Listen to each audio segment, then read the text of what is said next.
तो दोस्तों आज हम फिर से आपके लिए लेकर आए हैं देश दुनिया की सभी ताजा बड़ी खबरें। फटाफट एक एक कर विस्तार से आज आपको बताएंगे, तो वीडियो को अंत तक जरूर देखें। दोस्तों पहली खबर में आपको बता दें कि G20 की बैठक को लेकर पाकिस्तान के साथ मिलकर सऊदी अरब ने मोदी सरकार को दिया झटका। सऊदी अरब ने अपने यहाँ की करेंसी पर भारत के नक्शे में जम्मू कश्मीर को दिखाया अलग देश। मोदी सरकार के लिए बड़ा झटका। वहीं आपको बताएंगे दोस्तों कि उत्तर प्रदेश में भी चलेगा मझारों पर बुलडोजर। बीजेपी विधायक सुनील शर्मा ने योगी आदित्यनाथ को पत्र लिखकर कार्रवाई करने की मांग। वहीं आपको बताएंगे दोस्तों कि प्रधानमंत्री मोदी को अनपढ़ बताकर फंसे अरविंद केजरीवाल, पटना में केस हुआ दर्ज, 25 मई को सुनवाई। वहीं आपको बताएंगे दोस्तों कि अतीक अहमद की हत्या के बाद अतीक अहमद की काली कमाई का कौन संभालेगा साम्राज्य। प्रॉपर्टी को लेकर जैनब और शाइस्ता परवीन आमने सामने। वहीं आपको बताएंगे दोस्तों कि पीयूष जैन के घर मिला 23 किलो सोना, सरकार ने किया जब्त, लगाया 60 लाख रुपए का जुर्माना। वहीं आपको बताएंगे दोस्तों कि अमेरिकी राष्ट्रपति जो बाइडेन को मारने की कोशिश, 19 साल के भारतीय मूल के बच्चे ने रची साजिश, पूरी दुनिया हैरान। तो दोस्तों सभी खबरों को आपको एक एक कर बताने वाले हैं। वीडियो को लाइक कर चैनल को सब्सक्राइब कर दें और हमें कमेंट करके बताएं कि आपके जिले किस राज्य से हमारी खबरों को देख रहे हैं। इसी बीच पर तो दोस्तों अगली खबर की ओर, तो G20 की बैठक को लेकर मोदी सरकार के विरोध में उतरा सऊदी अरब। सऊदी अरब ने जम्मू कश्मीर को बताया अलग देश। दोस्तों आपको बता दें कि G20 की बैठक को लेकर पहले ही मोदी सरकार को सऊदी अरब झटका दे चुका है।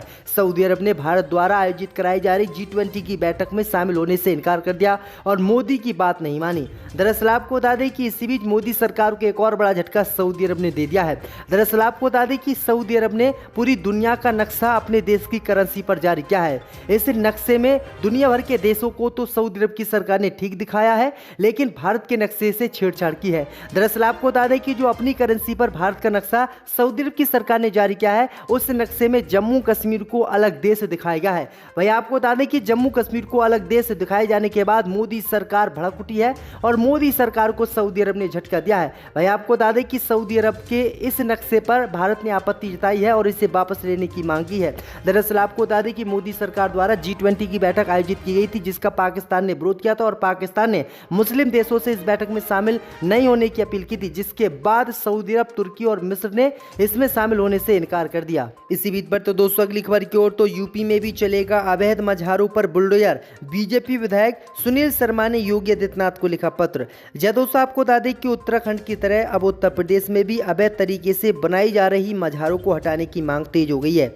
गाजियाबाद की साहिबाबाद विधानसभा सीट से विधायक सुनील शर्मा ने इसे लेकर मुख्यमंत्री योगी आदित्यनाथ को पत्र लिखा है। उन्होंने आरोप लगाया है कि मझार जिहाद के रूप में सोची समझी साजिश के तहत सरकारी भूमि पर कब्जा करके बनाए जा रही हैं। इसी के साथ उन्होंने राजनगर एक्सटेंशन चौराहे के पास बनी मझार को हटाने की मांग की है। उन्होंने कहा है कि इनकी वजह से ट्रैफिक बाधित हो रहा है और सरकार तत्काल इन मझारों पर बुलडोजर चलवाकर इनको खत्म कराए और ट्रैफिक जो बाधित हो रहा है उससे निजात दिलाए। तो ये बड़ी अपडेट आई दोस्तों, क्योंकि उत्तराखंड में कई मझारों पर बुलडोजर चला है और इसी तरह अब उत्तर प्रदेश में भी मझारे योगी सरकार तोड़ने के लिए योजना बना रही है। इसी बीच पर तो दोस्तों अगली खबर की ओर, तो प्रधानमंत्री मोदी को अनपढ़ बताकर फंसे अरविंद केजरीवाल, पटना में केस दर्ज, 25 मई को सुनवाई। दोस्तों आपको बता दें कि प्रधानमंत्री मोदी को अनपढ़ बताने पर दिल्ली के मुख्यमंत्री अरविंद केजरीवाल की मुश्किलें बढ़ गई हैं। बिहार की राजधानी पटना में उनके खिलाफ परिवाद दर्ज हुआ है। इस पर गुरुवार यानी 25 मई को सुनवाई होगी। केजरीवाल ने 2000 रुपये के नोट बंद करने के फैसले के बाद ट्वीट कर प्रधानमंत्री मोदी को अनपढ़ करार दिया था। हाल ही में प्रधानमंत्री मोदी की शैक्षणिक योग्यता पर सवाल उठाने के बाद गुजरात हाईकोर्ट ने केजरीवाल पर 25,000 रुपये का जुर्माना लगाया था। 2000 के नोट को बंद करने के फैसले पर दिल्ली के मुख्यमंत्री अरविंद केजरीवाल के ट्वीट पर पटना हाई कोर्ट के वकील रवि भूषण प्रसाद वर्मा ने पटना CJM कोर्ट में परिवाद दायर किया है। उन्होंने परिवार पत्र में कहा कि केजरीवाल ने अपने ट्वीट में प्रधानमंत्री मोदी को अनपढ़ बताया और कहा कि PM को पढ़ा लिखा होना चाहिए। उनके इस ट्वीट से आहत होकर उन्होंने ये परिवाद दायर किया है। तो ये बड़ी अपडेट आ रही दोस्तों। इसी बीच पर तो दोस्तों अगली खबर की ओर, तो अतीक अहमद की काली कमाई का कौन संभालेगा साम्राज्य। प्रॉपर्टी को लेकर जैनब और शाइस्ता परवीन आमने सामने। दोस्तों आपको बता दें कि अतीक अहमद के काले कमाई के साम्राज्य की मालकिन बनने के लिए जैनब और शाइस्ता आमने सामने हैं। अतीक अहमद के काले साम्राज्य का मालिक कौन है? इसी सवाल के साथ अतीक अहमद के परिवार का दो फाड़ हो चुका है।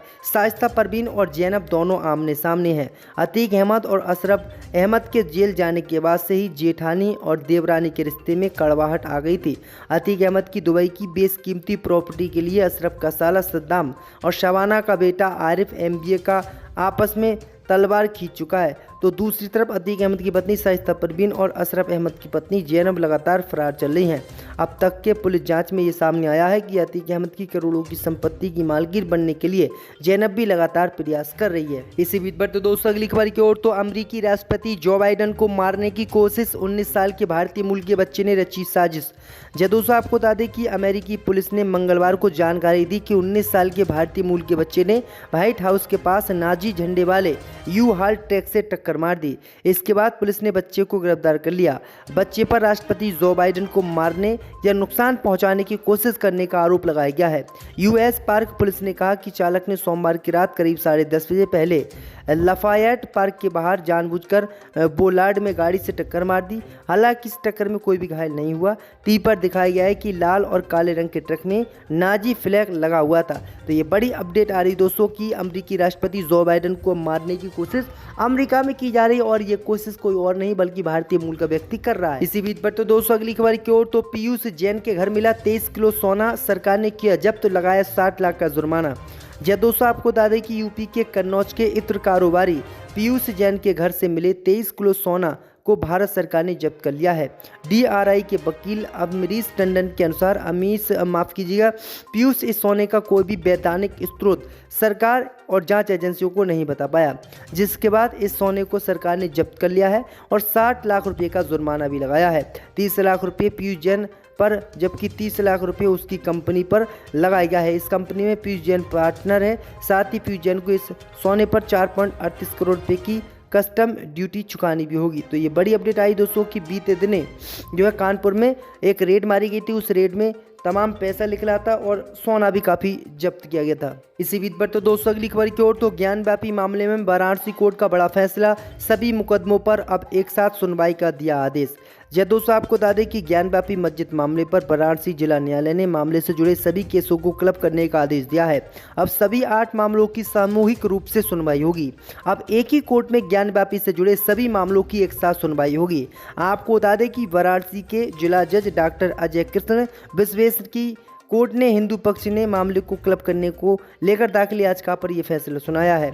ये केस ज्ञानव्यापी में कथित शिवलिंग मिलने, उसकी वैज्ञानिक जांच और परिसर का सर्वेक्षण, श्री विश्वनाथ जी को अपने अतिशय क्षेत्र पर अधिकार, माता सिंगार गौरी के पूजा का अधिकार जैसे मामलों से जुड़ा है।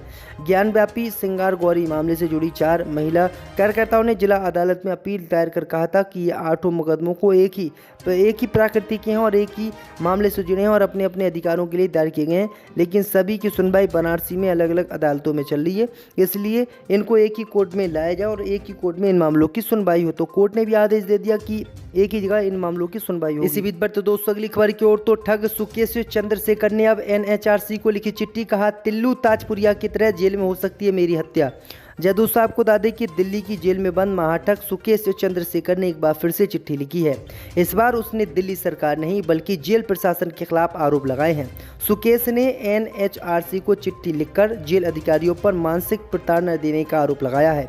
सुकेश चंद्रशेखर ने इस लेटर में आरोप लगाया है कि जेल अधिकारियों ने उसे अरविंद केजरीवाल, सत्येंद्र जैन और पूर्व जेल डीजी संदीप गोयल के खिलाफ दिए गए बयानों को वापस लेने को कहा है। इसे लेकर उस पर लगातार दबाव बनाया जा रहा है। ठग सुकेश चंद्रशेखर ने अपनी चिट्ठी में कहा है कि अधिकारियों ने उसको धमकी देते हुए कहा है कि अगर वह बयान वापस नहीं लेता है तो तिल्लू ताजपुरिया और अंकित गुज्जर की तरह उसकी भी जेल में हत्या कर दी जाएगी। सुकेश ने आरोप लगाया है कि उससे प्रोटेक्शन मनी की मांग की जा रही है।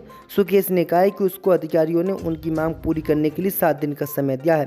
सुकेश ने अपनी चिट्ठी में कहा है कि उसका सबसे बड़ा दुश्मन जेल एडमिनिस्ट्रेशन है। सुकेश ने एनएचआरसी के अध्यक्ष से सरप्राइज जेल विजिट की भी अपील की है। साथ ही ठग सुकेश ने एनएचआरसी अध्यक्ष को तत्काल उसकी शिकायत पर एक्शन लेने का अनुरोध किया है। शर्म आती है कि हमारे भारत में ऐसे हालात भी गुजरे जहाँ बेटे को बाप ने नदियों में बहाया हो और कुत्तों ने उसके सामने खाया हो। अभी जो सरकार ने उत्तर प्रदेश की जो योगी सरकार है उन्होंने एक ऐड छपवाया था, उसमें एक फ़ोटो जो है बंगाल के हाईवे का लगा दिया था, दूसरी फ़ोटो अमेरिका की एक कंपनी की लगा दी थी। तो क्या सरकार वास्तव में उत्तर प्रदेश में विकास नहीं किया या फिर विकास के नाम पर लोगों को धोखा दे रही है? विकास किया होता तो उसकी फ़ोटो लगाते। वो तो ये समझ रहे हैं बेवकूफ़ लोग हैं, भोले भाले लोगों को बेवकूफ़ समझ रहे हैं। उन्होंने ये फ़ोटो लगवा दिया। हो सकता कल को ताजमहल का लगवा दें कि उत्तर प्रदेश की सरकार ने बनाया है इसे, इनका क्या भरोसा।